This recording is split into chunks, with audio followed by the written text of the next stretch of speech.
Bible പറയുന്നു, ഹാനോക്ക് ദൈവത്തിൻ്റെ കൂടെ നടന്നു. Praise the Lord. കർത്താവും നമ്മളെക്കുറിച്ച് ആഗ്രഹിക്കുന്ന ഒന്നാണ് നമ്മൾ ദൈവത്തോട് കൂടെ നടക്കണമെന്ന് പറയുന്നത്. എന്താണ് ദൈവത്തോട് കൂടെ നടക്കുക എന്ന് പറയുന്നതിൻ്റെ അർത്ഥം? നമ്മൾ ദൈവകൽപ്പനകളെ അനുസരിക്കുന്നവരും ദൈവ വഴിയിൽ നിലനിൽക്കുന്നവരുമായിരിക്കണം.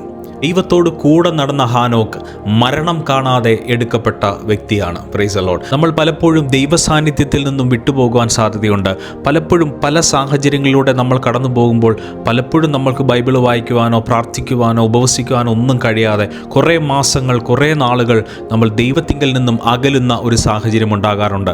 എന്നാൽ അതിൻ്റെ ഇടയിലും ഏത് പ്രശ്നത്തിലും ഏത് സാഹചര്യത്തിലും നമ്മൾ ദൈവത്തിൻ്റെ കൂടെ നടക്കുവാൻ ശ്രമിക്കണം. Praise the Lord. അങ്ങനെയുള്ളവരെ ദൈവം ഇഷ്ടപ്പെടുകയും അങ്ങനെയുള്ളവരെ ദൈവം സ്നേഹിക്കുകയും അവരുടെ ജീവിതത്തിൽ കർത്താവ് അത്ഭുതങ്ങളെയും അടയാളങ്ങളെയും പ്രവർത്തിക്കുകയും ചെയ്യും.